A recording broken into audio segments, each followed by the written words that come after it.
Good afternoon. Welcome to the New America Foundation. I'm Peter Bergen. I run the International Security Program here. We have a great panel to discuss the important topic of reporting in Pakistan, which is now, as many of you know, one of the most dangerous countries in the world for journalists to work in. We're very honored to have Kati Martin, who is a long-time board member of New America Foundation, was instrumental in New America Foundation's decade and a half of growth. She's on the board of the Committee to Protect Journalists. She's also the author of 8 books. And she has just recently returned from a delegation that went to Pakistan, met with Nawaz Sharif, the Prime Minister. On that delegation was Joel Simon in the blue suit at the end here, who is the executive director of CPJ. In between them is Reza Rumi, who is a well-known Pakistani journalist. He's author of multiple books and also contributor to the Friday Times, the Express Tribune, Express News. He's one of the most well-known TV personalities in Pakistan. He survived an assassination attempt on March 28th, a very serious assassination attempt, which happened about a week after Kati and Joel had left their discussions with the Prime Minister and their tour around Pakistan, which was well covered in the Pakistani press about this important issue.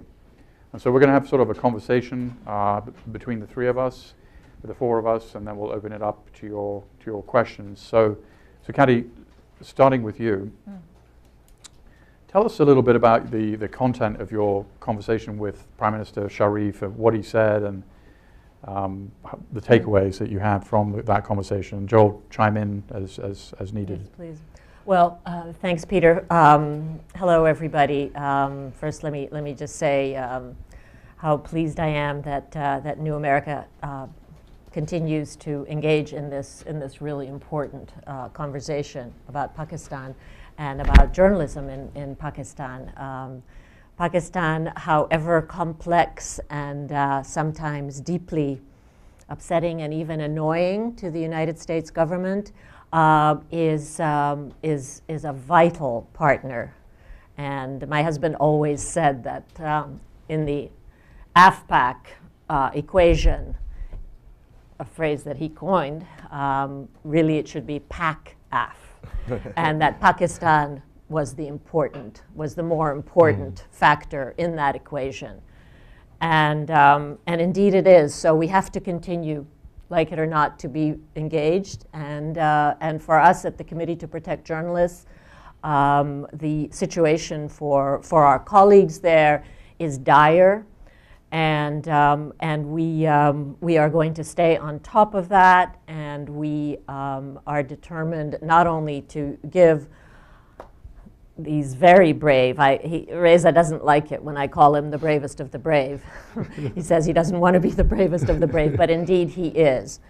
And people like Reza who really risk their lives on a almost daily basis to cover events in Pakistan are what stand between a purely authoritarian government and an aspiring democracy. So essential not only for us as journalists to have people like Reza free to do their jobs in security, but essential for the United States government's interest too, because there's only one thing that separates a democracy from every other form of government, and that's a free press. So this is not just a minor issue. It's at the core of American engagement in Pakistan.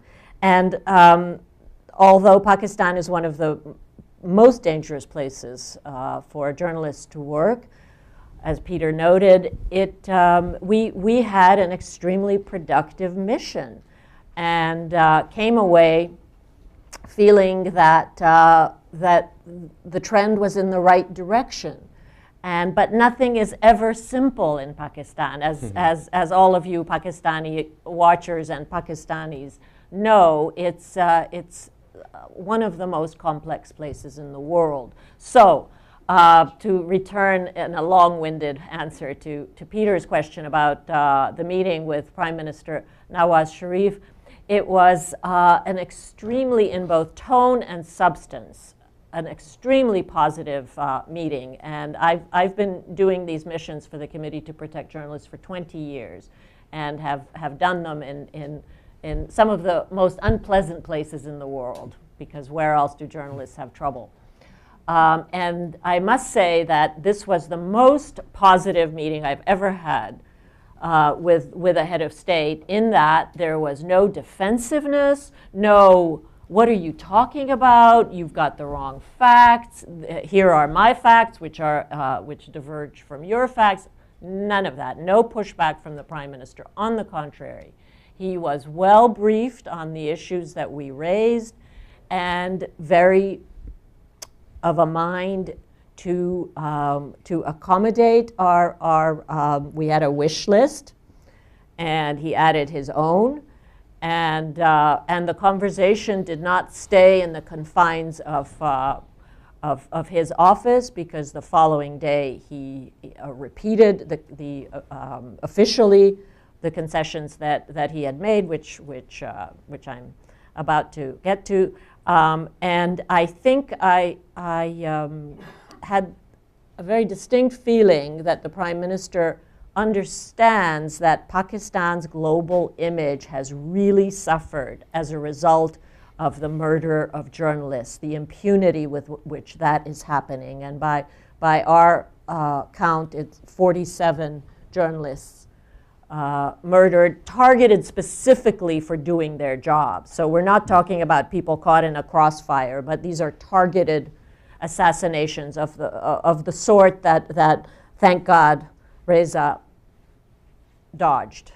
But he's going to tell you the very dramatic story of how he escaped the assassin's bullets.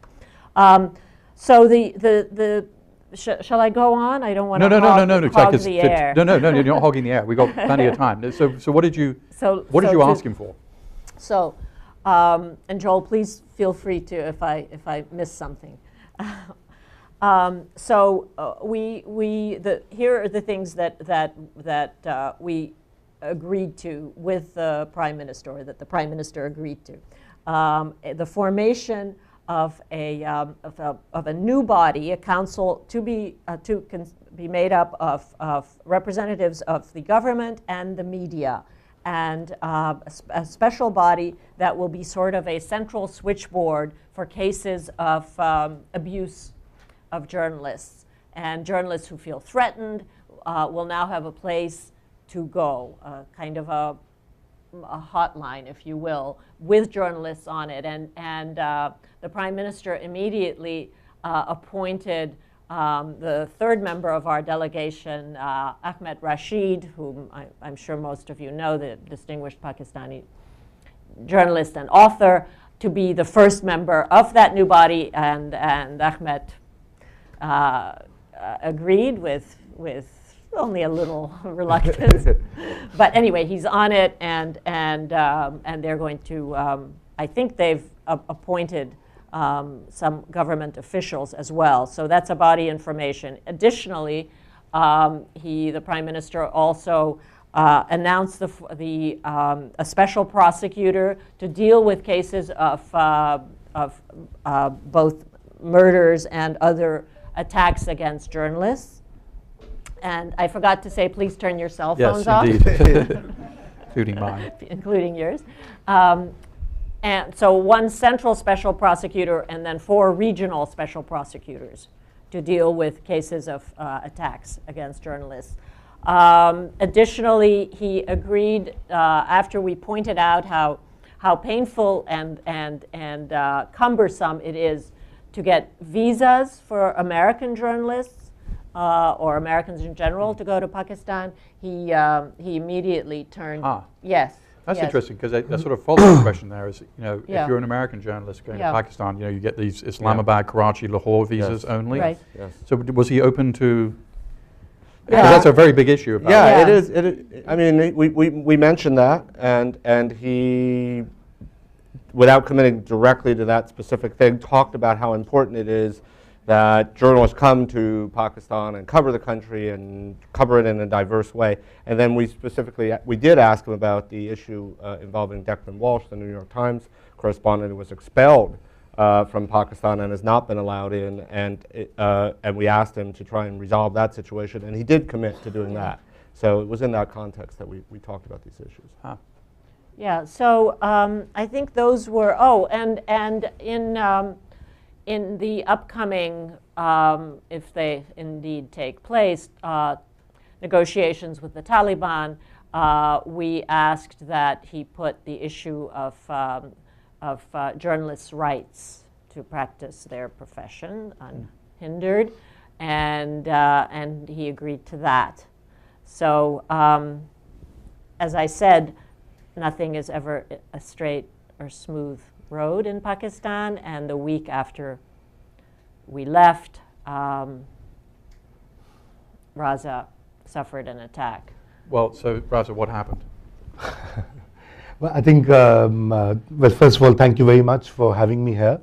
What happened is, I mean, is nothing, I would say, extraordinary given what is happening in Pakistan in general, and then the figures that Kati mentioned, 47 or so.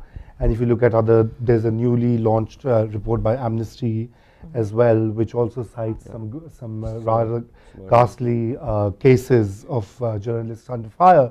So, I mean, the irony is that I'd been writing about that and speaking about that, and to be a victim of all of that was the kind of most dramatic part of it. And basically, I'd left my television show in the evening, and I was going home, and at a corner of a dark sort of street which leads to a market, there were some assassins waiting. And This is in Islamabad? This is in Lahore. In Lahore.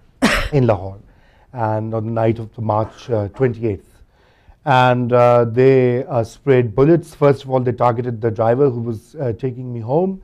And he, I think, instantly died because they were they were trained assassins.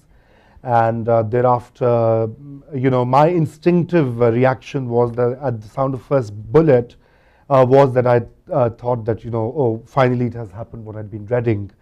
Because I had received threats, and I was told in January that my name was on a hit list of the Taliban. Who told you that? That was, the Taliban posted it on their website to begin with.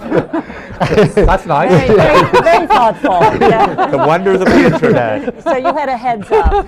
I had a heads up, and then there were all these, messages on social media and emails, and the group which I had joined in January, the Express group, which is both a television and a print medium sort of company. And they were also under attack. So they had been attacked, I think, thrice before that. When you say they've been attacked, explain. Well, I mean, in early January, their crew in Karachi was attacked, and 3 media workers lost their lives. The bureau chief in Peshawar, somebody had planted a bomb outside his house. He found out in time, got it defused, so he survived. And then there was random firing at the Karachi office again. In late 2013. So this is part of a pattern relatively recent. There was part of it was part of a pattern. And the paper, were they targeting Express, or were they targeting particular journalists, or it's not clear? Well, I think they were targeting the whole group because they were like attacking different offices in different places. And so because I had this sort of subconscious fear. And people had been warning me that don't say this and don't do this and don't cross this line or that line. And so I immediately ducked and sort of lay down on the floor of the car. And there were almost 7 bullets which were fired towards me from the back, from the side, from below. But because I was flat and well below the kind of aim that the shooters were taking, I survived. What sort of vehicle was it? This was a car, a Toyota Corolla car. And how many bullets did they fire? They fired over 20 bullets. 12 shells were found by the police, but they were, because they had sprayed bullets so randomly as well. I mean, and these were submachine guns.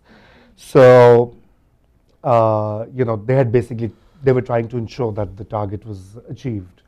But sadly, they failed, happily for me. For me too.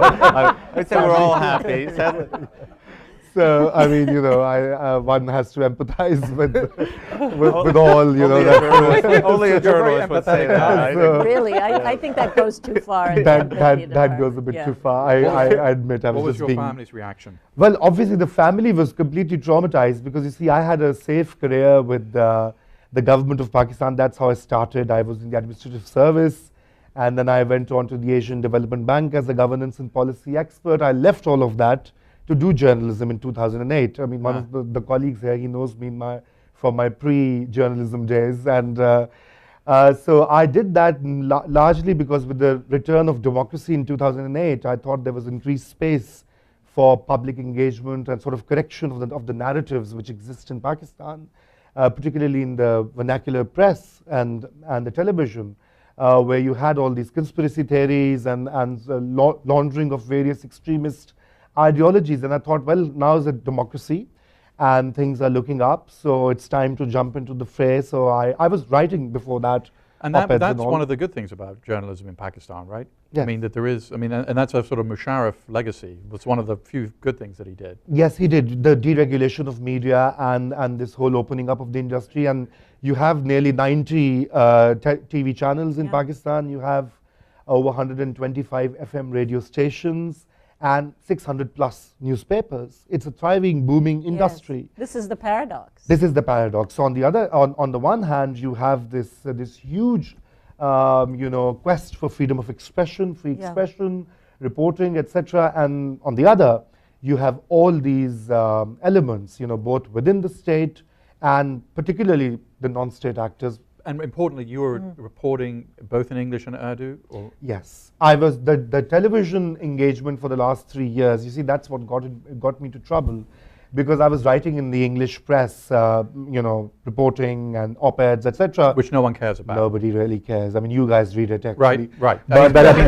Religiously. It's what's said in the Urdu press that is the problem. Yeah. So I moved on to the to television because I thought that the audience was huge. Yeah. And it did make an impact, and that's where perhaps you needed alternative voices and more emphasis on facts rather than fiction and opinion and whatever. Why go there? Why go there, exactly. Well, now I really think why did I do that? But I think it was a very fascinating experience, to engage. I even had a show with one of the sort of clerics, which I had started in February, and he was a hardliner Deobandi cleric, and I was. What's his name? Hafiz Ashrafi, and I mean who's sort of veering towards moderation these days on the media. But the idea was to have an engagement with him and have a discourse, because you can set things, you can reset the narrative through a dialogue, a discourse. But I think some of the issues that I raised, particularly in defense of the Shiite population of Pakistan, in defense of the Pakistani Christians and other non-Muslim communities, perhaps landed me into trouble, because the hardliners, the extremist fringe, considers them as infidels or apostates, and those who advocate the cause of apostates are apostates themselves. And that is a death sentence. And the punishment for that, according to some schools of thought, is death. And they don't really wait for a court to do that. They have enough ammunition. So I think this is the problem that the booming booming press as an industry faces, is that the state actors are identifiable. Pakistan has a history of media struggling against an authoritarian state under various dictatorships, and launching and sort of finding their space and quest for more freedoms. But in the last decade or so, the non-state actors have not just multiplied, but we've also seen a parallel weakening of state writ in grappling and tackling that challenge, because there's so many, because there's a regional conflict, there's a domestic conflict, and there's zones of Pakistan which are ungoverned spaces, that you have more and more mushrooming and sanctuaries of these non-state actors, and therefore sometimes they're in league with the state groups, sometimes they're autonomous or semi-autonomous, and so it is very difficult to even identify who attacks whom. So so right after I was at home for 10 days locked up because the police told me that they would come back. They have missed the target, and so you can't leave the house. So I was under virtual house arrest, not being able to go. Lots of police outside, and I wasn't really sure how far the police were compromised or not, because you don't know. There's a lot of infiltration of extremism in these in these institutions as well. So I had no choice but to leave Pakistan, and because I have some family here, so this was an easier port of refuge or recourse. But right after I arrived, I think in a few days, the police arrested a gang of 6 people who belonged to Lashkar-e-Jhangvi. Who are they? And Lashkar-e-Jhangvi is a hardline anti-Shia extremist organization with the clear aim to purify Pakistan of the Shiite infidels. So your comments about Shiism may have been... Well, that and the comments and a lot of advocacy for the Ahmadi community, which was excommunicated. Who are they? The Ahmadis are were a sect in Muslims in Pakistan who were declared as non-Muslims by the Pakistani Parliament in 1974. And they think they are Muslims, but the Pakistani state thinks that they are non-Muslims. So all of us have to sign a declaration that I denounce the Ahmadiyya sect and what they believe in. So each time I have to apply for my passport or ID card, I have to sign that declaration.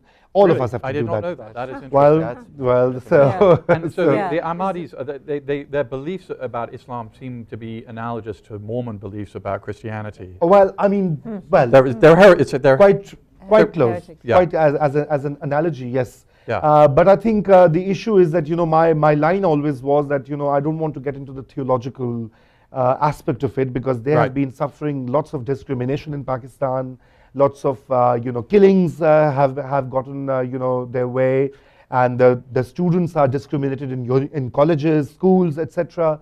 So I used to say these things even on the state television, and the situation is worse now for minorities in Pakistan. I think it's the worst that it's probably ever been for Christians, for Shia. For the last few years, indeed, because and why is that? Why? I think it has largely to do with the rise of the Pakistani Taliban and the affiliates in the mainland Pakistan, like Lashkar-e-Jhangvi or others. And here's where it gets complicated, because these Lashkar parties or SEPA have some electoral significance for Nawaz Sharif himself, right? Yes. Well, thank you for raising that. I think this is again a paradox and again a problem, because Nawaz Sharif does want to clean up Pakistan and has some good intentions, or at least he had before the elections when people voted for him in good numbers. But on the other hand, he's also tied down with his popular support base in the Punjab, some of which is linked to these extremist organizations. But really, I don't think it is that huge. Yeah. I think it is more of a fear factor, because this particular group has, they did face prosecution earlier. It is very difficult to prosecute them as well, by the way, because they eliminate witnesses and they scare the judges. So there have been multiple cases. If you Google it, you will find like dozens of such cases. But the problem is that the politicians in Pakistan are also afraid. They are under fear. And they have good reason to be afraid if they can kill Salman Taseer, yeah. Benazir Bhutto, Right. of all the and Shahbaz Bhatti, who was this Christian leader, a federal minister for minorities, and a real sort of, the Pakistani Christians look towards him for their redressal of their grievances, etc. And so there is a climate of fear that the politicians face, and so therefore their public narrative is that to appease the Taliban, particularly the Pakistani Taliban, because you already have to appease the Afghan Taliban. Do you think there will be an operation in North Waziristan?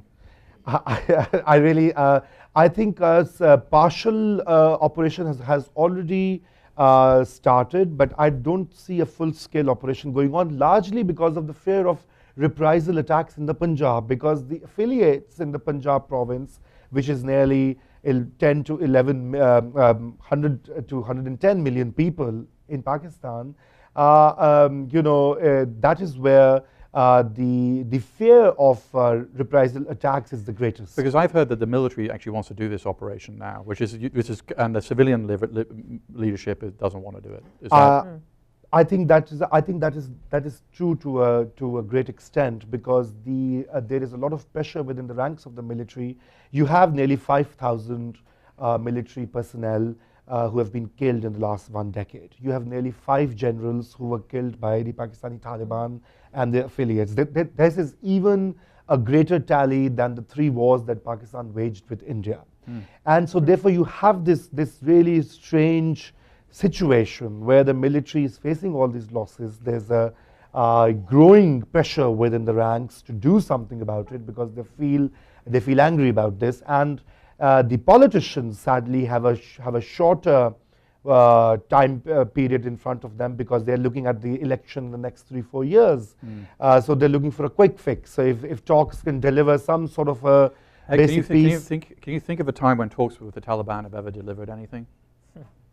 I don't think that, I can't think of a time, because nearly half a dozen deals which were done by the military itself under Musharraf and later failed. And one was done in the past government in Swat, which also foundered, and then you had to go in with the military and take action. So are these talks just for preparation, as a way of a public relations exercise to say, hey, we exhausted every option and now we're going to do the military option, or do they really believe that they're possible, that the talks will actually yield something? You're asking me very tough questions. Well, no. Sorry, for which I'd rather. Okay, well let's carry. Yes. Let's go to the next question, which is Hamid Mir. Of course, he was somebody I've known for 15 years. In many ways, maybe not everybody's familiar with the Hamid Mir Hamid case. Mir, basically he's in a sense the Larry King of Pakistan. But maybe a younger Larry King. And maybe more serious as a journalist. I mean, but I think he's and I first met him, just a little bit of background. I first met him when he was essentially a Taliban sympathizer, I think it would be safe to say. He was editing a paper called Awsaf, which is one of the early languages, basically pro-Taliban. And this is back in '97. And over time he's evolved significantly, and I think that he's taken very brave stances on what the ISI has been doing in Balochistan, or the Pakistan Army in general, disappeared people into the ISI, a brave stance against the Taliban. He survived a very similar attack in 2012, right, where there was a bomb under his car in Islamabad. Luckily, he discovered it. So now he's in hospital. He's been seriously wounded, or pretty seriously wounded, stable condition. Yes. So tell us. It was just a week after. Yeah, nearly. In fact, a fortnight after the attack on me and my driver and the companion I had in the car. So I think Mir was attacked and again sprayed with bullets, and unluckily, he got 6 bullets in his body, and most of which have been taken out, but I think there are two which are problematic, and the doctors are still grappling. But he's stable. He's conscious. And he's conscious. Okay. And what happened that while he was taken to the hospital, and because he had been making these charges against the ISI on his television show as well, that because of his advocacy on the Baloch missing persons, the insurgency in Balochistan has been ongoing for a decade now, and isn't it more like 5 decades now? Well, I think with this intensity, it started under Musharraf after the murder of Akbar Bugti, right, the separatist leader, Baloch nationalist leader rather, and it had died down prior to that. It had kind of phased out, but it was rekindled by Bugti's murder in 2006. Yeah. And thereafter, it has been a very, very serious sort of challenge to the Pakistan military. So the military has had to deal with it in a rather heavy-handed fashion. And Hamid Mir was one of the few media persons who was regularly taking up the case of the missing young insurgents. And again, he's doing this in Urdu. He was doing this in Urdu and on the TV. television. And it's a popular program. The largest TV network you have in Pakistan. Which is Geo. Which is Geo network. And sadly what happened is that while he was in the hospital, his television channel flashed the pictures of DG ISI for nearly 8 hours, accusing and his family, his brother came on to the television saying that Hamid had said if something happens to him, it would be the ISI responsible. Now, you know, personally, if you ask me, this is poor journalism. Let's back up 1 second. So DG of ISI is who? The DG of ISI is a military general who reports to the Prime Minister, but is the leading sort of intelligence. And he's the equivalent of the CIA director, more or less. Equivalent of the CIA director, but it's a military organization. Precisely. And his picture was continually flashed for 8 hours on the screen, which we also consider poor journalism. Yeah. Because we don't, there was absolutely no evidence. Was no investigation. I mean, it's one thing for Hamid Mir's brother, Hamid Mir, to go on and say, I think the ISI is responsible. Yeah. It's another thing for the journalist at Geo to put up the picture of the guy who runs ISI. It was a highly provocative act, and what has happened is that it triggered a media war, an intermedia war. Because? Well, I mean, I think that just backing up, Peter, going back to your first question, is going back, what's the political context in which this discussion is taking place? And I think these two incidents were almost like they were both written to highlight the challenges that the media faces and the Prime Minister faces. The issue of journalist killing in Pakistan as an international issue is a very significant challenge confronting the government. Certainly goes back to Daniel Pearl. Yeah. And that put this issue on the agenda as a global challenge. What are the risks of reporting these kinds of issues in Pakistan? And we know what a very significant issue that the Pearl killing was for the Musharraf government. Well, after the Pearl killing, and there was a significant investigation and convictions in that killing, the killings continued, but the journalists who were targeted were Pakistani journalists. Right. And there's a lot of attention now, thank God, on these two incidents. But the reality is these are national figures, right? These are national figures. Right. And most of the journalists killed are not national figures. And they're reporting in Baluchistan. And they're reporting in Baluchistan, or they're reporting in the Fata. in Fata, in Yeah. the tribal areas, in Peshawar, or the But they're serious about both of the officials. Pakistani officials are approaching both of these incidents with more seriousness. But I want to put Yeah. this in context. So Yeah. for the leadership, this is a problem. And I think that Nawaz Sharif came in with a relatively clean slate because he did not have an antagonistic relationship with the media. Yeah. And the media was actually quite supportive of his campaign. And I think to a certain extent he owes His that election. I mean, I don't know, I wouldn't go that far, but certainly the media and the positive coverage of his campaign played a critical role in his election, and he realized that. And he wants to try and calm this environment. Well, what are the forces that want to subvert that effort? They are the forces that attacked you, and they are the forces, you know, let's put aside the quality of the journalism and for a moment, the forces that have been drawn into this debate in terms of the attack on Hamid Mir. So these are the forces within Pakistani society that are setting the parameters of public debate. On one side you have the Taliban, on the other side you have the security forces and the ISI, which define any criticism as a threat to national security. Journalists who cross those lines are threatened, they're targeted, and the question is, can Nawaz Sharif do anything about this? Well, that raises a very good question, which is what are the self-imposed red lines that journalists, as a general rule, follow in Pakistan? Because there are, I mean, what is... Yeah. I mean, I mean, obviously you crossed over them, but I mean, sketch it out for us. If I'm trying to like stay alive as a Pakistani journalist, what am I not writing about or talking about? And additionally, to Peter's question, what effect have the attacks on you and Hamid Mir?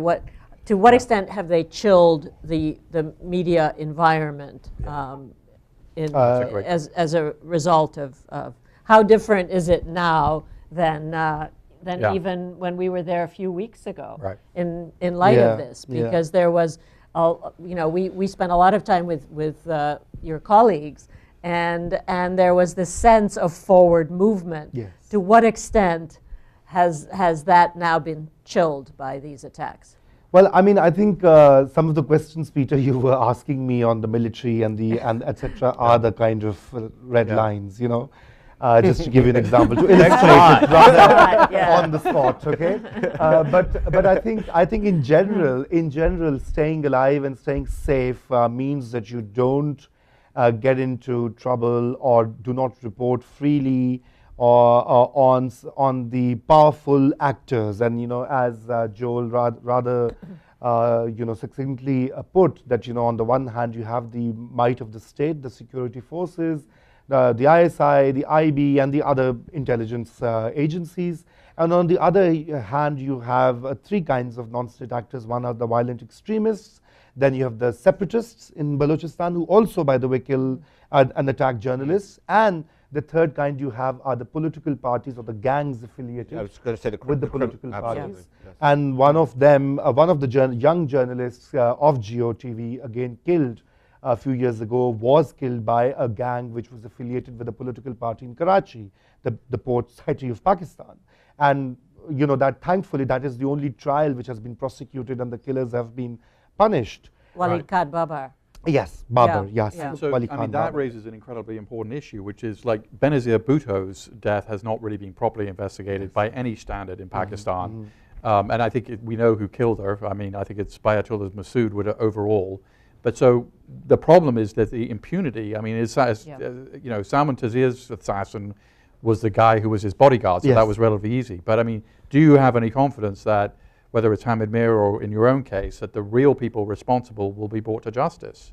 Peter, this is one of the greater dilemmas. I mean, I'm positive that the government has arrested some people, but if I look at the track record of our justice system in general, I'm not too optimistic. Yeah. And the reason is, it's not that there's no will to do that, but I think even as a state, Pakistani, prosecution and trial, services have declined in the last 2 decades. And simple forensics are missing. are really Difficult very to- primitive.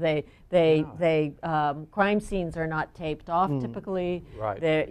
Evidence is like Benazir still- Bhutto's case. Well, they hosed Yeah. it down, right? Yeah, half an Yeah. hour afterwards. Yeah. So half an hour after, exactly. So Yeah. here, I mean, I mean, I think the real test of the Sharif administration, as you put it, that he is keen and he comes with a clean slate, etc., would be to get these cases But investigated surely and that's something prosecuted. that the U.S. government could actually be quite hopeful with. I mean, we have a whole LEGAT, FBI sort of program inside embassies that provide technical assistance for this kind of Peter, thing. I think it's a political. It's Yeah. I mean, Yeah. yes, there's Yeah. if they we have evidence with the Pearl killing Yeah. and with the Walid Khan Babar case, that despite these tremendous obstacles, and let's be clear, in the Walid Khan Babar case, they were killing witnesses one after the next, 6 witnesses killed, yet they still managed to convict people. Where there is will, there is evidence Yeah. that they're able to solve these crimes. So this is a question of political will. But Yeah. but if you want to go back to a sort of another case that highlights the challenge, it's the Salim Shahzad case. Now I happen to be in Well, Pakistan. tell us what that case Okay, is. I will. I happen to be in Pakistan in May 1st, 2011. I arrived. Next day, the Bin Laden raid came down. We had a They knew you were coming. They knew I was coming. Some people were a little suspicious. I can assure you, I had nothing to do with it. But the next day, we had a meeting with President Zardari, a similar kind of meeting, and we talked about some of the challenges. And I think, personally, given his role, they were even more significant. But we had a very positive conversation. And then I was there during this period in which this press that Musharraf had unshackled for the first time challenged these sort of issues that had never been discussed, the power and the lack of accountability by the military and the security agencies, and began challenging them, and then in a very aggressive way. And the ISI responded, according to many of my colleagues I was speaking with, by inviting journalists to tea, which is one of their favorite tactics, and kind of telling them, hey, this is just warning you for your own safety. We're hearing some threats about you, or just these conversations are friendly, but they always have an edge. And Salim Shahzad was one of the journalists who was probing most aggressively about the relationships. Yeah. Well, can I just Go ahead. make a point about Salim Shahzad? Yeah. which really is, it's a form of a question, which is, how accurate was his journalism? Well, I mean, I don't know the answer to that, but I think Can the I just question. say something on that, on the Yeah. accuracy of, I mean, But let me just Okay, make one okay. point, finish, because I'm just. and then I want to say something about I mean, I don't know the answer to that, but it was Yeah. accurate enough Yeah. that it got him killed. In Yeah. other words, Yeah. we don't know what's accurate, what's not accurate, but Yeah. but there's compelling evidence that that was a state operation. So that killed him. So either it was accurate and they killed him because it was accurate, or it was not accurate and they were upset that it was inaccurate. We'll never really know the Okay, answer. I just want to say right here that we've already been critical of Hamid Mir's GOTV flashing the head of the ISI's image continuously as not being good journalism, and our colleagues, with every respect in Pakistan, are not perfect. Only we are perfect. Right. That's a joke. Yeah. Nobody's perfect. Nobody's perfect. However, there is never a reason to shoot journalists. Yeah. If you don't like their reporting, do a counter report. Write a letter to the editor, there are various ways of countering or that. go on TV and say this guy didn't do enough investigation. You do not kill journalists as a way to express your dissent with their reporting. So I just wanted to be perfectly clear about that before we. But I think I'd like to add The burden is on the killers. Absolutely. I mean, absolutely. I think, Kati, that is the issue, that Salim Shahzad's journalism raised a lot of questions. It also was controversial in many respects. But the problem is that, there is simply no justification for what happened. Ever. Can I ask you then, in more detail, to explain the investigation and your conclusions, and have they been accepted in any kind of official way by the Pakistani government? I think what the Pakistani government did, that the initial, because Salim Shahzad had also done, he had sent out an email to the Human Rights Watch and a media house, the chief editor of Dawn Group, saying that if something happens to him, that he had been called in by the ISI and threatened, etc. And so that became the kind of circumstantial lead towards the kind of state operation which people refer to.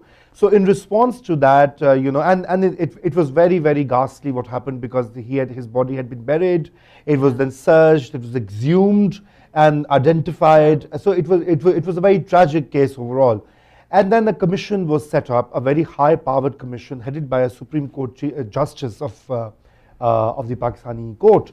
And they deliberated for months on that. They came up with a report, but unfortunately the report was not very clear, because the kind of evidence and testimonies which were required to prove that Salim Shahzad was killed by elements within the state or otherwise was not there. So, but the good part of that commission report is that it did give some guidelines on the reform of Pakistan's intelligence apparatus as a whole, and vis-a-vis their engagement with media. And now, after Hamid Mir's case, there has been some debate that those recommendations are still unimplemented or not considered. And the Prime Minister raised the case with us. He did raise Salim it. Shahzad. We did not raise it, but we acknowledged the progress that had been made on the Wali Khan Babar case, which is significant. That's right.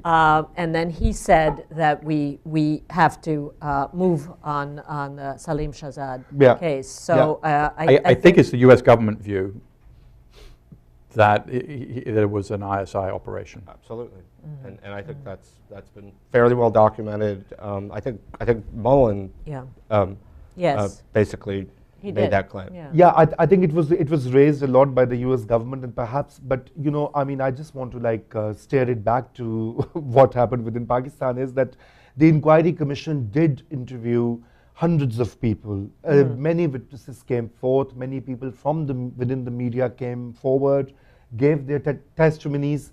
But this could not be established. I mean, I'm neither defending the ISI nor trying to drag it into the. By the way, I'm glad you course of- raised Danny Pearl because, Yeah. I mean, sitting on this dais and we were debating the question of what did the Pakistanis know about Osama bin Laden just 10 days ago was Yeah. Carlotta Gul, who of course was pretty badly roughed up Absolutely. Yeah. in Quetta by Yeah. some kind of law enforcement types, right? Security. Did you ever, did CPJ ever take that case up?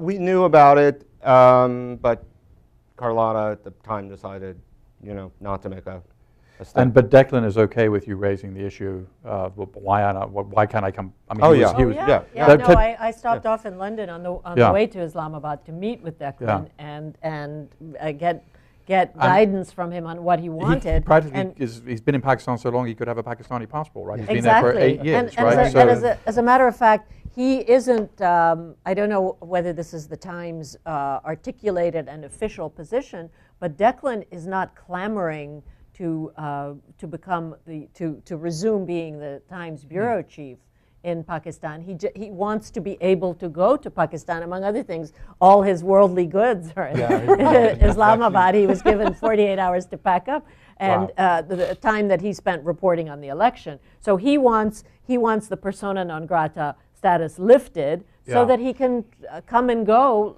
normally. And it's not a normal situation for Pakistan to not have a New York Times bureau chief. Well, I mean, in even place. China doesn't do this, right? No. I mean, it's pretty. So what was Yeah. Nawaz? What did Nawaz Sharif say to you about? Well, it? he said he was extremely agreeable in saying that and turned to the Minister of Information next to him and said, "We have to move on this," and I trust that the Times may not get the whole loaf, that is reinstatement of Declan as bureau chief, but I think that they have a very good chance of he wants to do occasional reporting from there after 9 years of investing his life in there. And so, Reza, as a practical matter, who would actually have to sign off on that if Nawaz said, "We want this guy back"?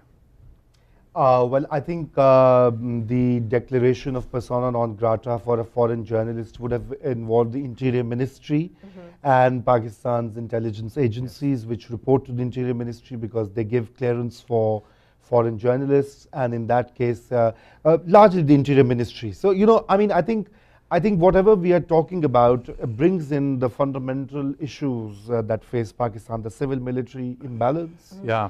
The growing insecurity and the issues of governance, and I think the security of journalists and media as a whole is a segment of that. And perhaps, as Kati rightly said, that a free press is what makes a country distinctive in terms of its democratic credentials. So I think it is even more important for the Nawaz Sharif government and the civilian governments, both in the center and the provinces, to sort of assert and prove that Pakistan is moving in that direction. Joel, question for you: is the situation in India much better for journalists, or what? Yes. Yes. Yeah. Yes. Oh, I mean, it's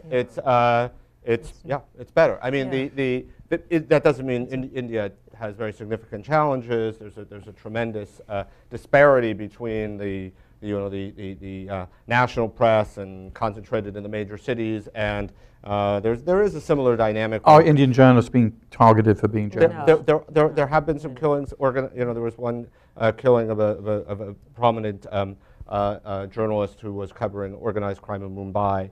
So it's not unprecedented. But it wasn't a state act. And actually, the journalists who cover the Maoist insurgency have been attacked. Journalists in tribal areas face very significant threats. I don't want to minimize the challenges that journalists face in India. They're very, very significant. And India gets a bit of a free pass. Yeah. A bit of a free Kashmir pass is a because it's different- got a very lively and vibrant national press. But they simply don't compare to the challenges. And how about of journalists. Afghanistan? How about Afghanistan? Afghanistan is obviously, I mean, again, it's a different dynamic, but we've had just two absolutely horrendous crimes committed against journalists, and three journalists have been gunned down in Afghanistan, including Anya Needhamhouse, who was just a horrible One of my incident. friends, Kathy Gannon, Yeah, got horrible attacked. incident. Well, but there's a slight difference. I mean, I know Kathy, I've known Kathy Yeah. for 20 years. I mean, We they all were knew targeted, I Anya. think, for being Westerners. Yeah. And the Afghan journalist who died in the Serena Hotel was in the wrong place at the wrong time. So I'm just asking for a sort of baseline. The situation in Pakistan is much worse than Afghanistan and much worse than India? Yes. Yes, absolutely. I would say that's hence correct. our laser-like focus, because we're going back. I mean, this when are you going back? This is, well, we haven't scheduled the trip yet, but you get frequent flyer points at the Serena Hotel in Islamabad, or?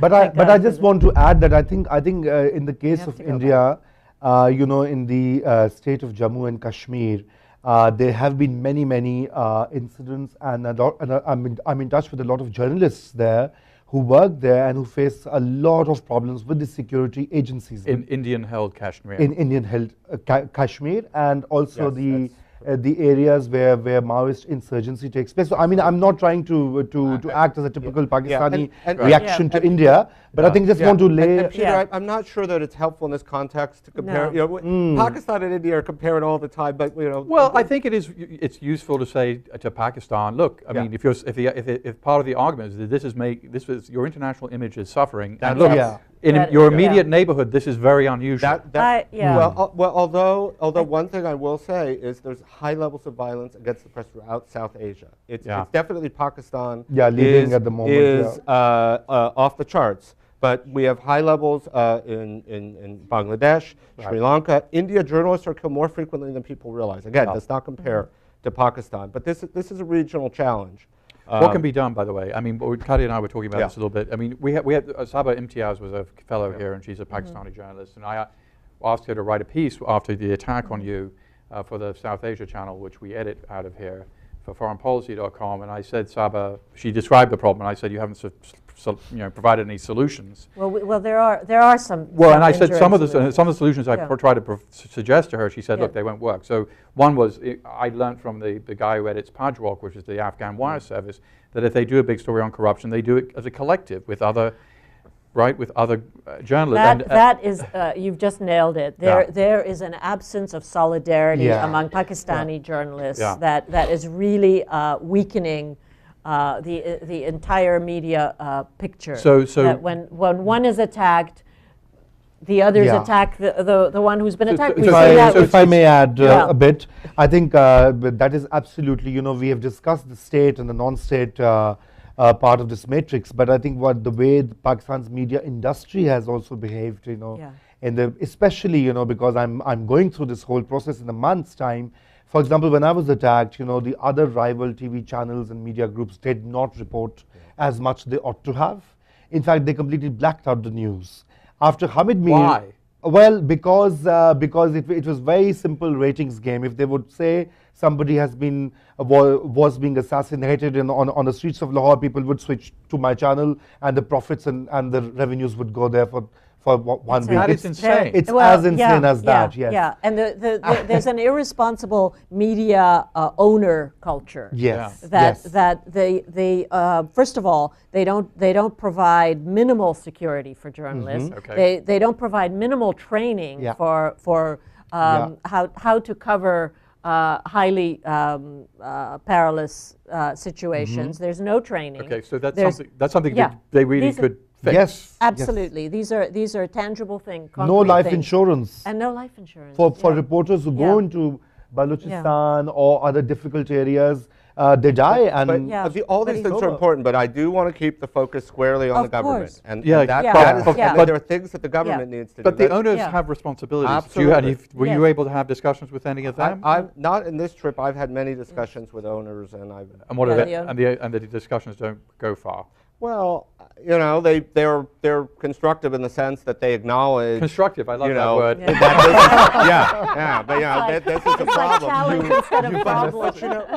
But no, I don't think they can be shamed. Or they can't be shamed easily. Put it that way.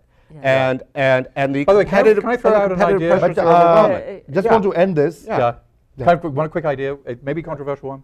Part of the problem is a class problem. That Pakistan's journalists are not seen as sort of.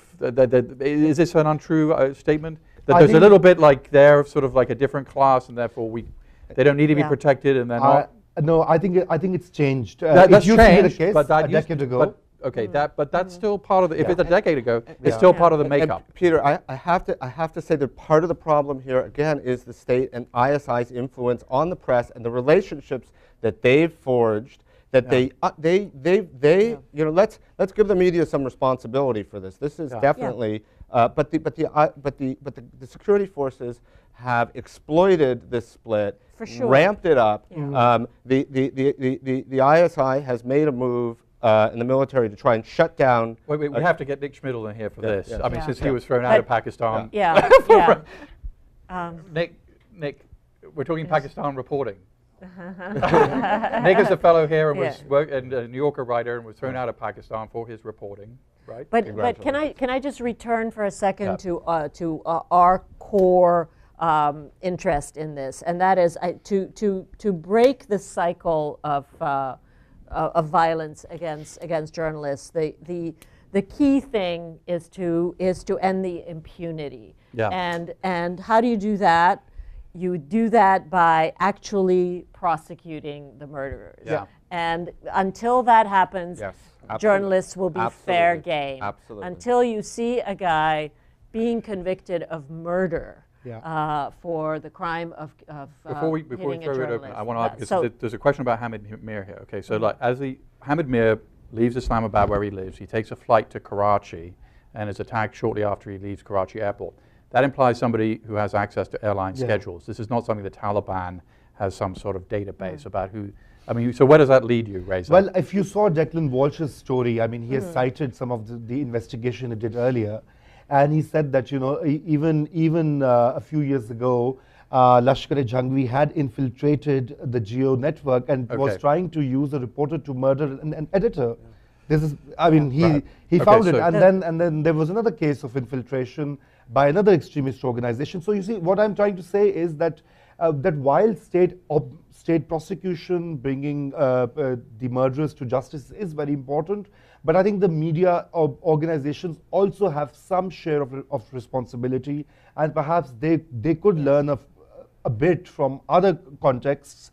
You know, in the way, because, you know, after Hamid Mir's attack, it was a time to stand together and perhaps, you know, negotiate and pressurize the state that, you know, this is not on.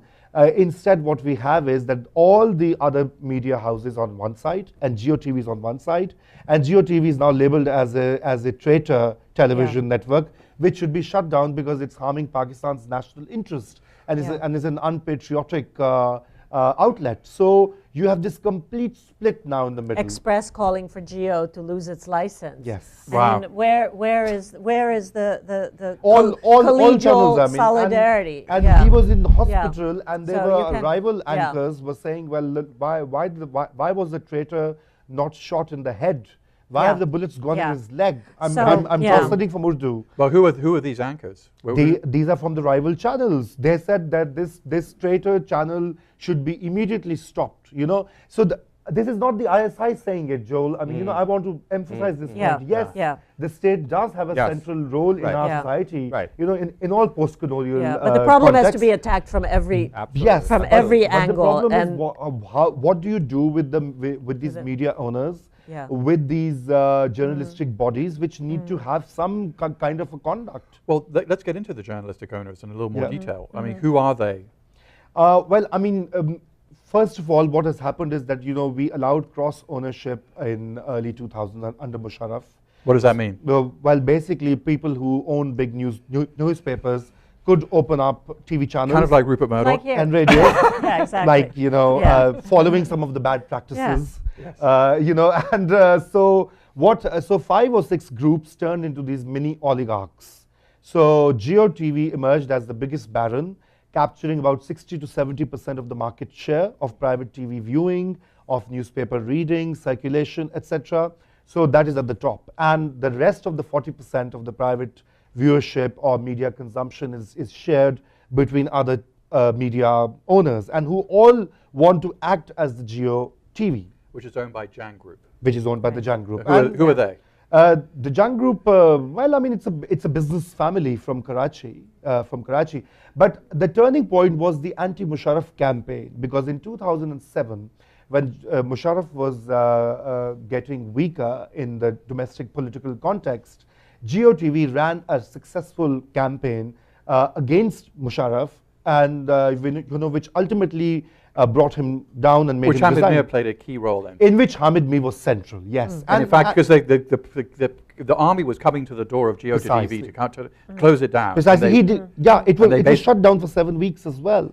Musharraf did clamp down at that time as well, but ultimately Geo succeeded. Now this set up even a more dangerous trend in Pakistan's new media industry, where the barons, 5 or 6 barons thought, we are the new kingmakers. We could bring down the governments, or So this DGISI, antic was another. What has been viewed by some of the commentators as another sort of testing the waters or leveraging your media power against Pakistan's most powerful institution. So there's a bit of a, what is happening is that while the poor journalist on ground, the reporter or the anchor is in the crossfire of these various forces, the barons are playing a very dangerous power game with Pakistan's state centers. What would be the way to get to the barons to have a? I think a code of ethics.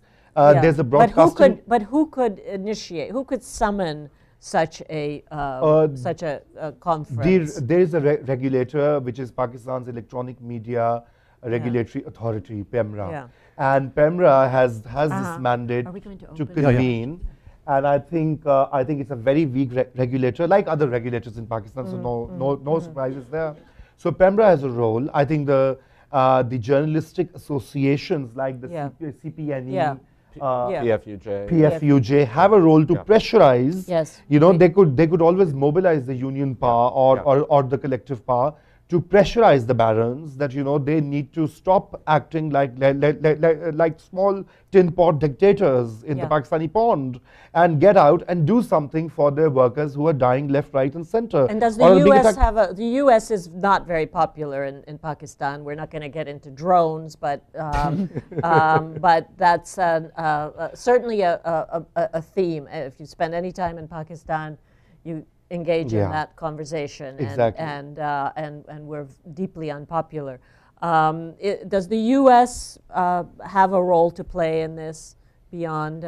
I think the U.S. government, I would say no, because of the reason that you cited, because it would viewed as it would be viewed as an external intervention, one more plot of the CIA to subjugate Pakistan. So I think it would be better. By the way, you coming here, is that going to be misinterpreted by some? I hope not, because I hope not, but then I think it's an issue. I think I've been through the worst. But you mean here to New America? No, here to the United States. Yeah, two dozen bullets, I suppose, outweigh the infamy of being in Washington. Shall I put it that way? Okay, we're going to open it up to everybody here. Can you wait for a microphone and identify yourself? And thank you very much. This gentleman here. Yep. Thank you very much. My name is Malik Siraj Akbar. I am a Pakistani journalist, an exiled journalist. Raza, welcome to the club. Are you from Balochistan? I'm from Balochistan, yes. My takeaway from the entire talk is, I think, the traditional behavior of blaming the victim. The gist of the whole conversation seems to be that the media itself is responsible, the journalists have to regulate themselves. But 17 years back, Raza and I, like our mutual boss, Najm Sethi, was kidnapped from Lahore, and the blame was on the ISI. The ISI has been blamed for so long. But my question is, Raza, what do you think is going to be the aftermath of the attack on you? Will the Pakistani media be absolutely silenced? The way your newspaper, for example, Express Tribune, has not run a single op-ed and about the attack on Hamid Mir. The television channels have blacked it out.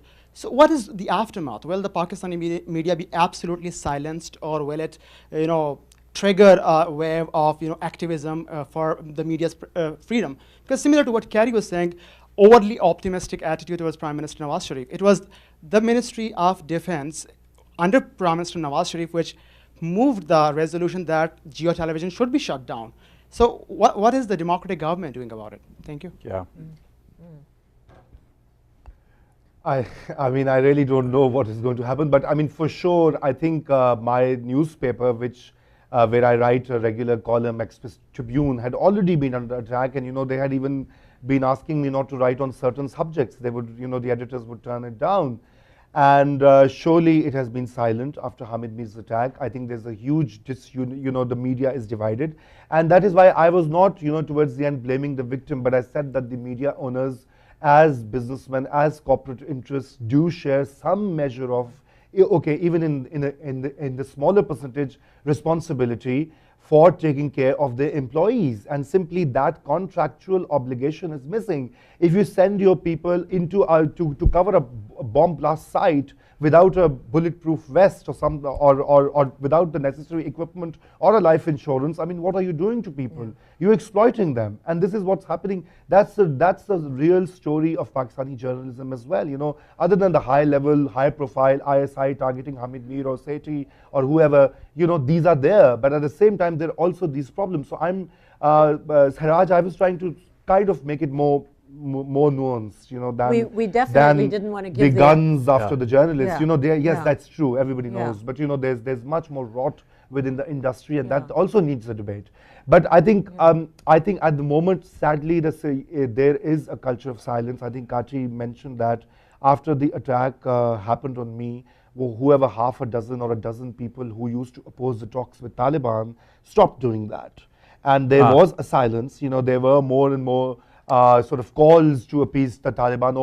Our brothers who have gone astray must be brought back and hugged for peace, and they should be. This is I'm translating from Urdu. Yeah. And they are the patriots who just have forgotten the real path, and they should be talked to and negotiated with. So there is this narrative, and after Hamid Mir, what has happened is that also whatever critique of the military or military's policies was there, it was pretty robust, as you saw after the Osama bin Laden operation, these were unprecedented, so the paradox that we talked about right at the start continues in Pakistan. Even the fact that GeoTV could flash the picture of DG ISI for 8 hours shows a little opening in Pakistan's media. But the gentleman from Baluchistan raises an interesting question, which is if the Ministry of Defense basically officially says that we want GeoTV to close down, is that something the Nawaz Sharif had any role in, or was it something the Ministry of Defense did on their own? Well, I mean, Peter, if I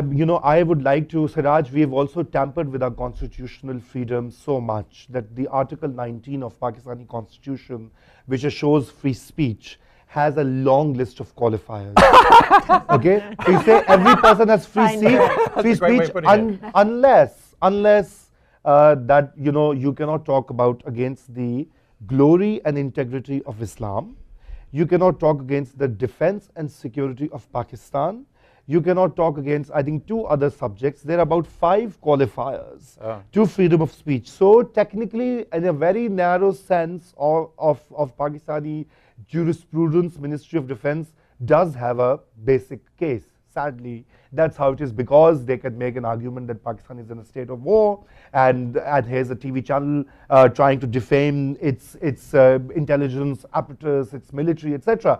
But of course, there are larger issues, like the issue of democratic space and overall freedom of expression, and there are other articles of the Constitution. So there are problems within the Pakistani, the way we have shaped our Constitution as well, that you cannot directly do that, sadly. I mean, for example, there's something which was constructed by General Ziaul Haq in the 1980s called the ideology of Pakistan. Nobody knows what it is. I mean, there are various definitions. And it is a crime in the penal code to oppose the ideology of Pakistan with a certain punishment. Just as a lady here in front. Side. Hi, I'm Josefa Khanum. I'm from the Embassy of Pakistan, and I wanted to thank all of you for your very interesting comments. What do you do at the embassy? I'm a Foreign Service officer and the chief of staff for the ambassador too. Right. And he's looking forward to meeting you. Okay, so I was basically just going to say that, of course, there's no condemnation of killing of journalists in any case. But I just wanted to, since you guys were making comparisons, I just wanted to ask a few questions and get some perspectives. For instance, in the US, as an outside observer, sometimes you see in the media when there's gun violence, and it's never really debated in the media. For instance, the Lockheed Martin company that's based in Fort Worth, or like how much of the US economy is based on the defense equipment. And for instance, in India, like some people say that the media is not as anti-government as it is in Pakistan. It kind of toes the government line in most cases. So I just wanted to get some views on that. Thank you. Well, thank you for your question. You know, there is so much that is wrong with our country, our United States of America. And there are obviously many things. India, too, has its flaws. But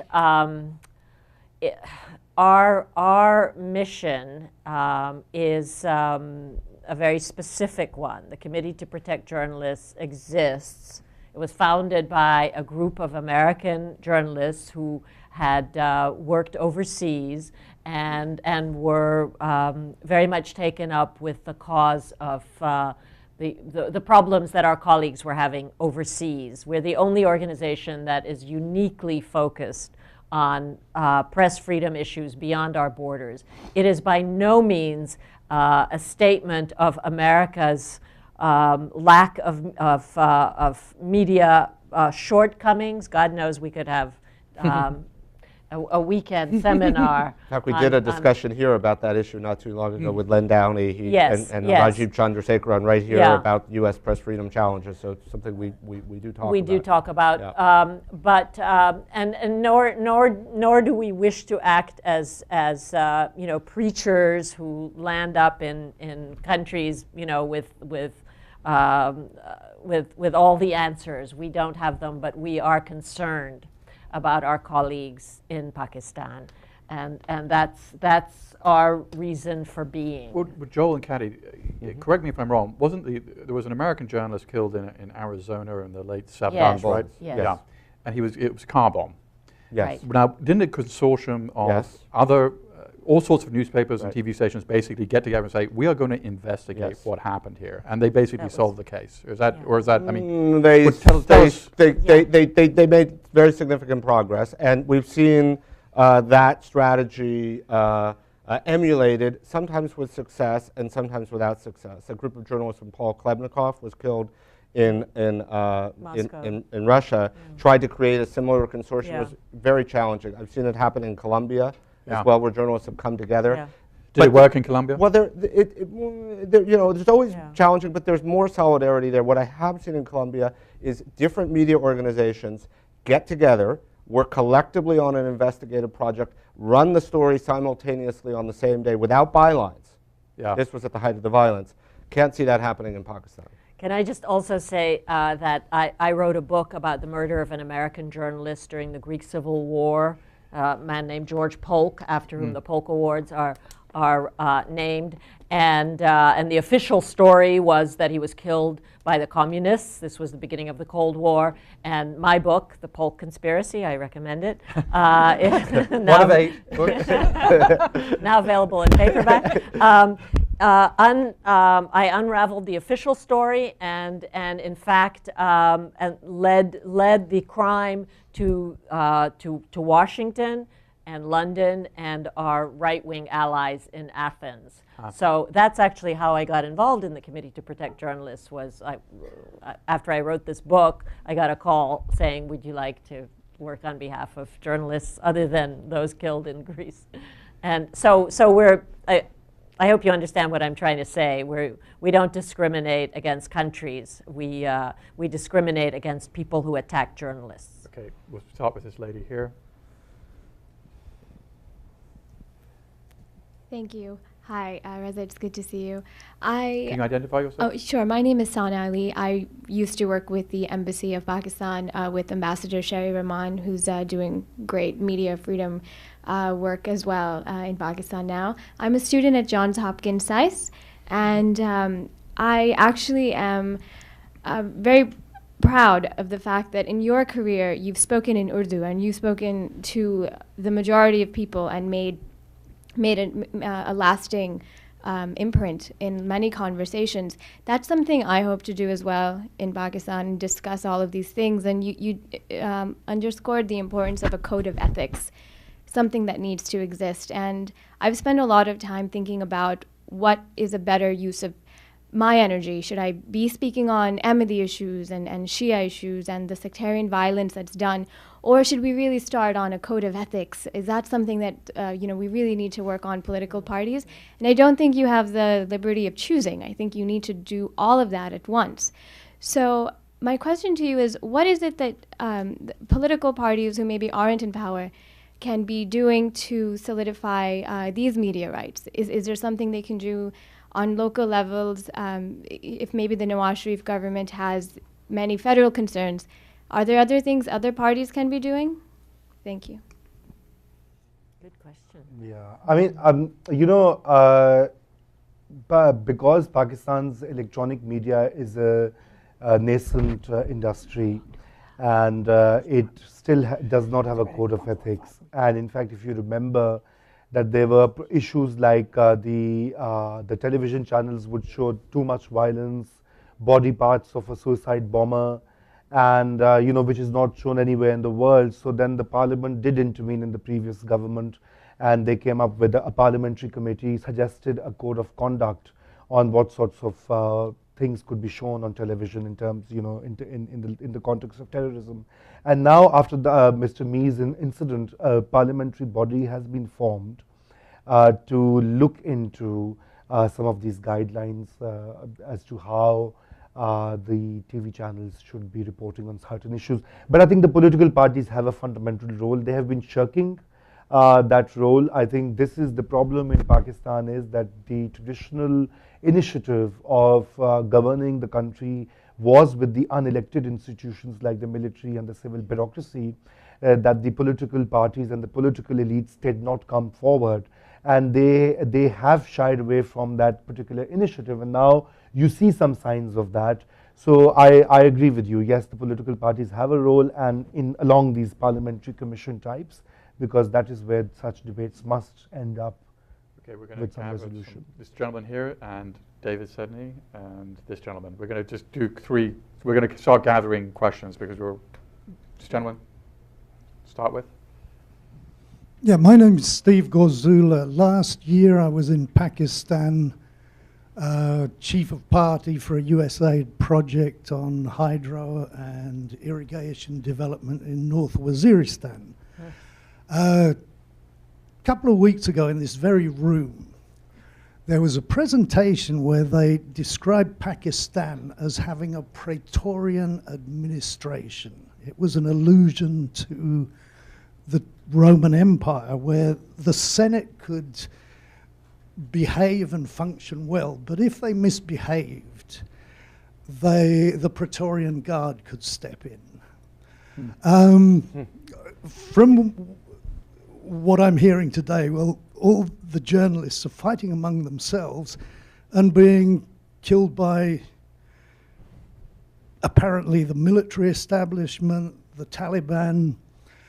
Would there be any way that journalists, as well as uniting as has been proposed, with a sort of universal code of ethics, any way that you could convince the military establishment, including the ISI, that you're a very valuable asset for Pakistan rather than a liability? Okay, Yeah. good question.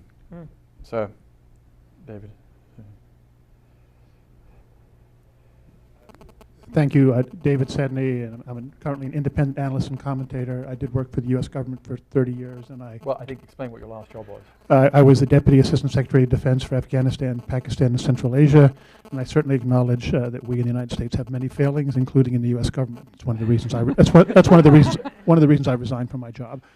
I want to express my admiration, Reza, to you and to all the other Pakistani journalists. I'm not going to ask you any of the hard questions because I think it puts you in a difficult position, but I am going to ask Peter and the others a question. First, the comment, however. I feel uncomfortable discussing level playing fields when on one side there's only 5 players and the other side there's about 20. The 5 players are running around in shorts and sneakers, and the other ones have AK-47s and tanks, mortars, and stuff like that.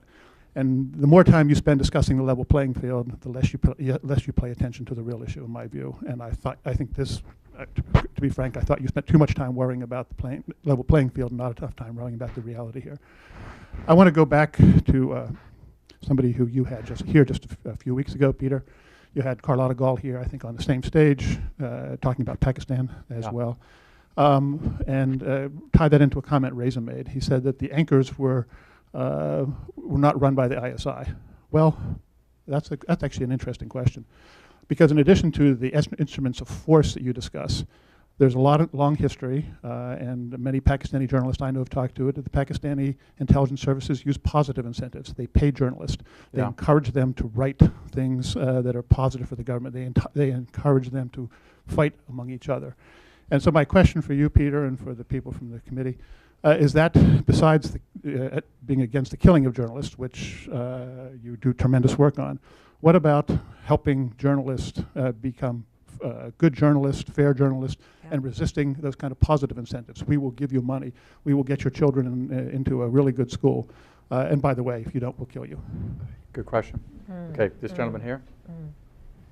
Okay, we're going to get to everybody, but make him short now because he's running out of time. Hi, Idris Ali, Pakistan Press Foundation. Could you talked about Nawaz Sharif's meeting, and it sounded very optimistic. What, if any, mechanisms have you put in place to actually follow through on them? Because governments previous seem to talk the talk, but okay, great question. Follow up on that. Jonathan Landy from McClatchy. Into December 2007, none of these media owners or their channels had any qualms about rebroadcasting Benazir Bhutto's unproven claims that men around President and General Musharraf were responsible for trying to kill her in Karachi. And they didn't just do that for 8 hours. They went on and on and on and on. And that's still the case today. Yet, so to my question is, to what extent are the media owners other than Geo using the attack on Hamid Mir as an opportunity not just to suck up to the army, but also to try and increase their own audience share? Okay, good question. Excellent. This lady here, and then this lady. Hi, I'm Tahira Noor. I'm from Pakistan. I'm a Fulbright Fellow here and work with World Bank as a focal person for Universal Healthcare Program. Raza, I'm very happy to see you alive here. Welcome to the safest land on earth. My question is, soon after this Hamid Mir incident, we saw media fraternity divided. And at the same time, we also saw that Prime Minister is going to see Hamid Mir, and Chief of Army Staff is going to see his DGISI. So what do you think? What kind of a message that both were conveying to whom? Was the political opinion also divided, the way media fraternity was divided? Okay, this lady here. Hi, my name is Sahar Gul. I'm researcher on extremism and radical Islam since 2006. And my question is from Raza Rumi about the role of Pembra. Do you have an idea that there's history of Pembra that has been, monitoring TV channels and then taking action against them? Because I have been doing research on religious TV channels since 2009 to this date. And I have very interesting findings and hate speech, and I have been just, contacting Pembra. I went over there, they gave me time, and I was, waiting for them to meet, and they didn't do anything. And so I shared very interesting things they could have taken action against. So what do you think what should be done in this regard? Okay. And the final question is over here. Yeah, I'm taking. Thank you so much. My question is from Raza. My name is Sher Zaman. I'm from Pakistan. I came here. I'm in Virginia from last 9 months, majoring in media and communication. As Raza talked about various challenges which journalists are currently facing in Pakistan. So what, Raza, you would recommend for a fresh journalist like me who is going back in Pakistan in upcoming 1 or 2 months? Okay. All right. There's a lot of good questions. I mean, are there any ones that you want us to respond to, and then I'll prompt you with ones if we don't get. I think I can respond, talk a little bit about the follow-up, and I can also talk a little bit about the challenge of dealing with corruption and pressure in the media and how we manage that. Yeah, press standards. Right. Okay. And should I Go for it. take it away? Yeah. Yeah. Okay. First on the follow-up, I mean, one of the things that we did is we memorialized all the commitments that the Prime Minister made to us, and I think we've left that.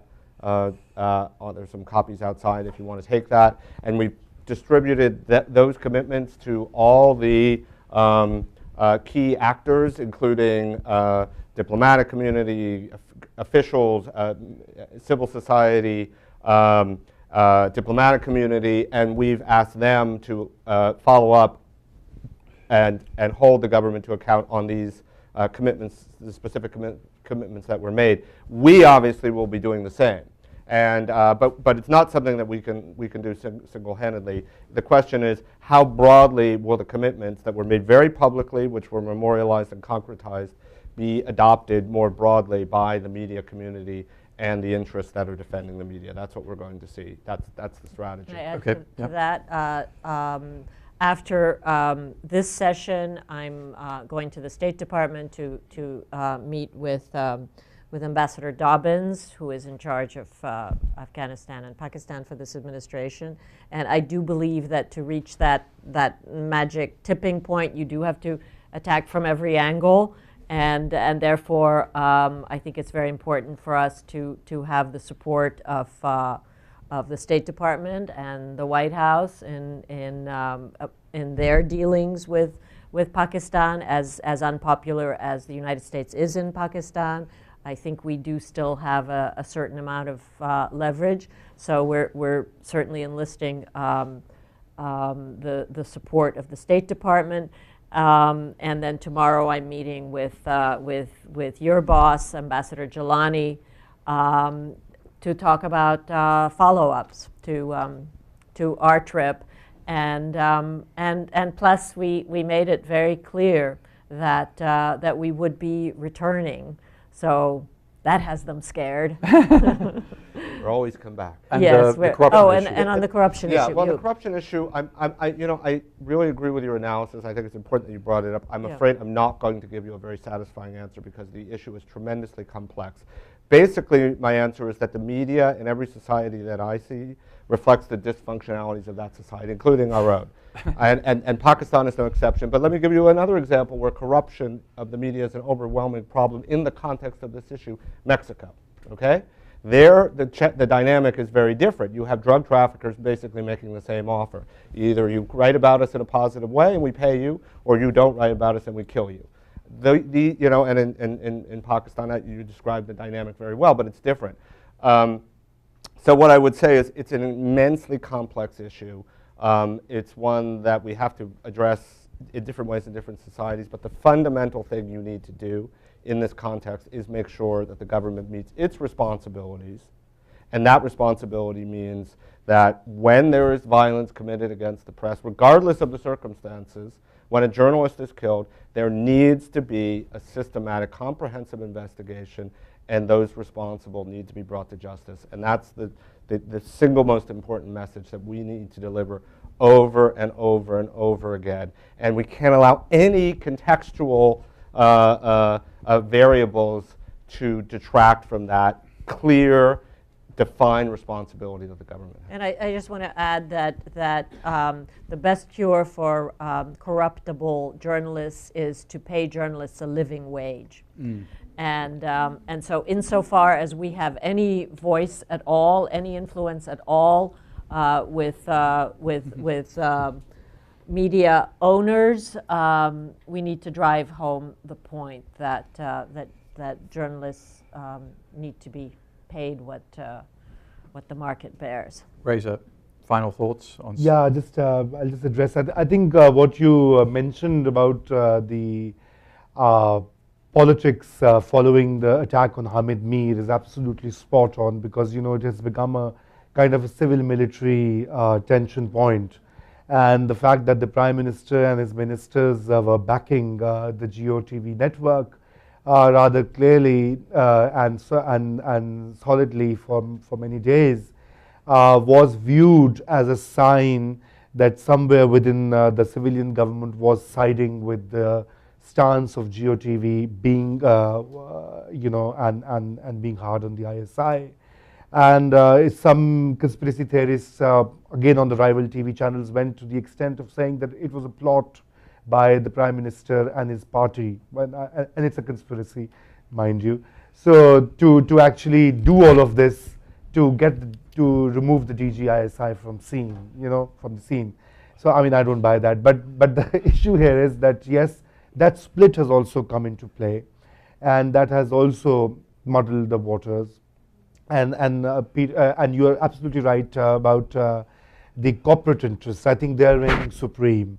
Beneath all this talk about patriotism and etc. and defense, it is about the fact that the other media houses of Pakistan are sensing that the big beast may actually be expelled from the room, and they'll have all the advertising shares. Yeah. So they are pushing and gunning for it. Ban it. It's unpatriotic. Wow. It's an agent of the Indians and the West and blah blah blah.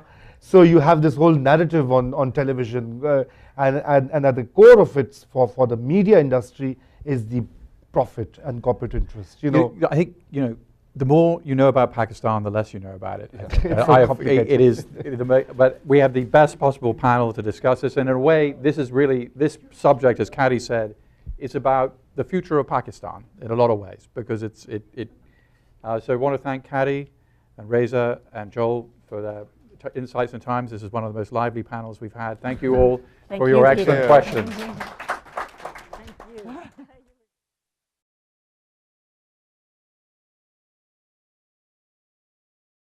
The Prime Minister also announced a special prosecutor to deal with cases of both murders and other attacks against journalists. And I forgot to say, please turn your cell phones off. Yes, indeed. Including mine. Including yours. And so one central special prosecutor and then 4 regional special prosecutors to deal with cases of attacks against journalists. Additionally, he agreed, after we pointed out how painful and cumbersome it is to get visas for American journalists or Americans in general to go to Pakistan, he immediately turned. Yes. That's interesting, because a sort of follow-up question there is, if you're an American journalist going to Pakistan, you get these Islamabad, Karachi, Lahore visas only. Right. Yes. So was he open to? Because that's a very big issue. It is. I mean, we mentioned that, and he, without committing directly to that specific thing, talked about how important it is that journalists come to Pakistan and cover the country and cover it in a diverse way. And then we did ask him about the issue involving Declan Walsh, the New York Times correspondent who was expelled from Pakistan and has not been allowed in. And we asked him to try and resolve that situation, and he did commit to doing that. So it was in that context that we talked about these issues. Yeah, so I think those were, in the upcoming, if they indeed take place, negotiations with the Taliban, we asked that he put the issue of journalists' rights to practice their profession unhindered, and he agreed to that. So, as I said, nothing is ever a straight or smooth road in Pakistan, and Pakistan is one of the most dangerous places for journalists to work. As Peter noted, we had an extremely productive mission, and came away feeling that that the trend was in the right direction.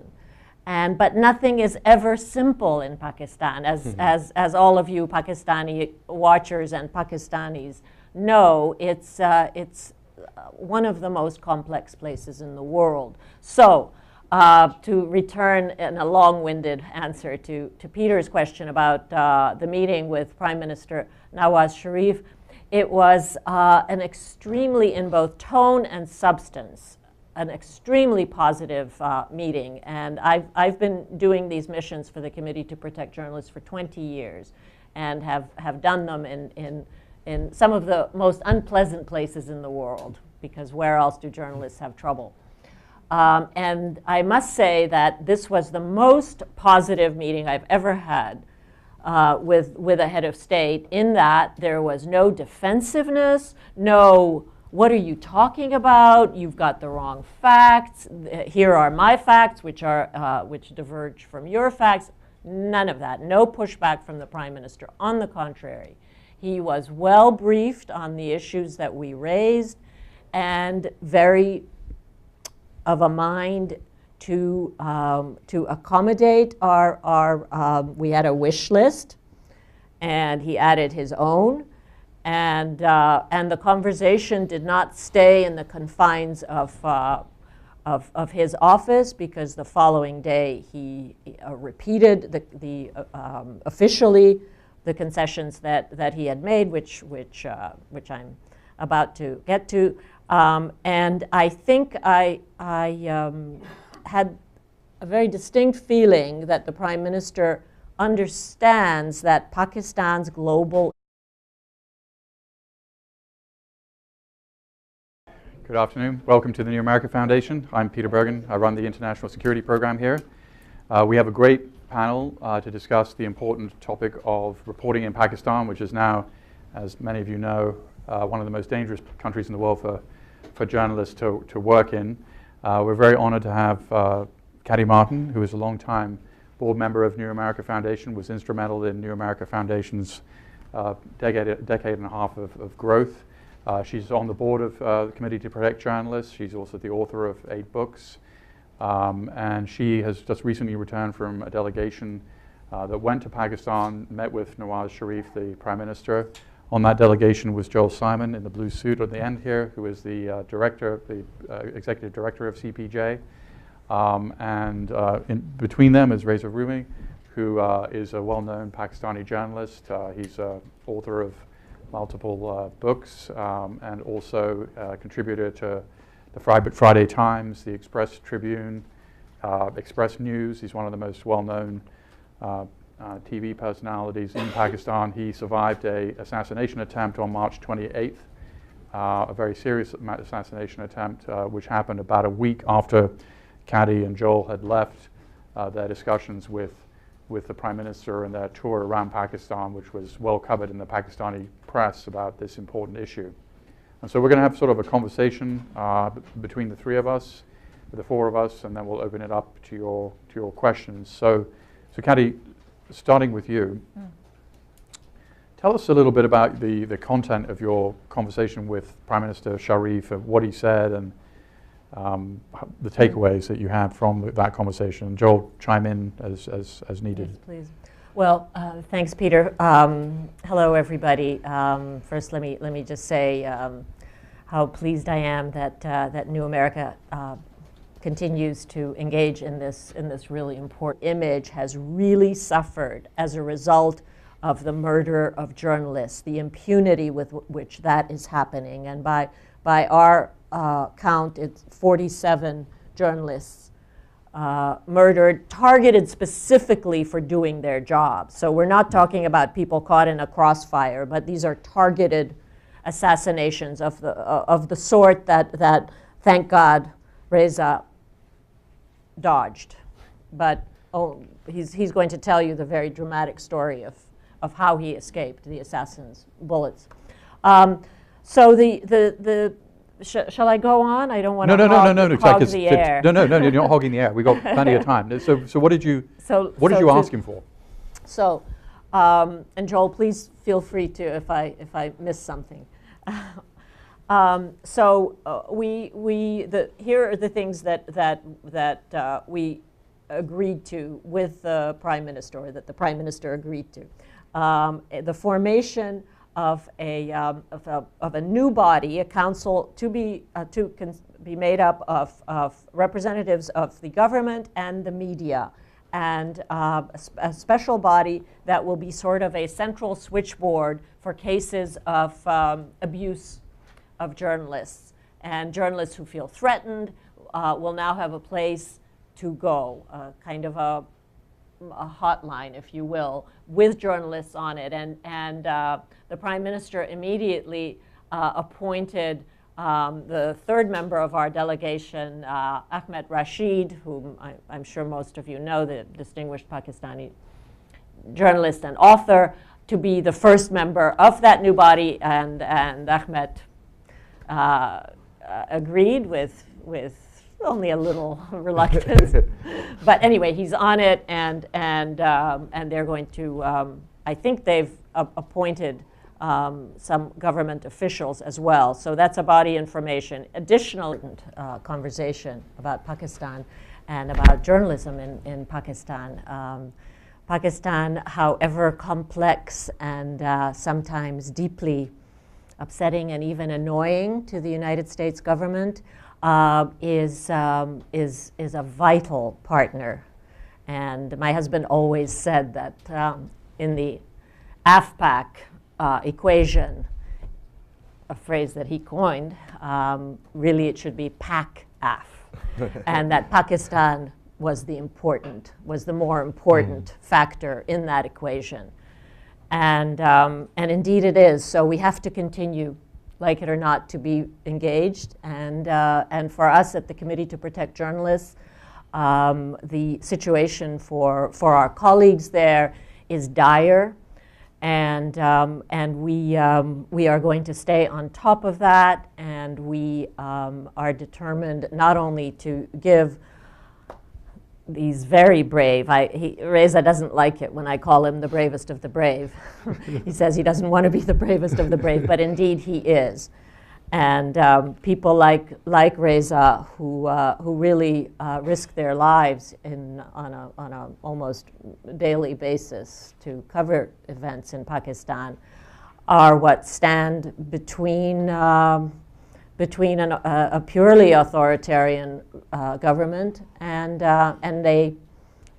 an aspiring democracy. So essential not only for us as journalists to have people like Reza free to do their jobs in security, but essential for the United States government's interest too, because there's only one thing that separates a democracy from every other form of government, and that's a free press. So this is not just a minor issue. It's at the core of American engagement in Pakistan.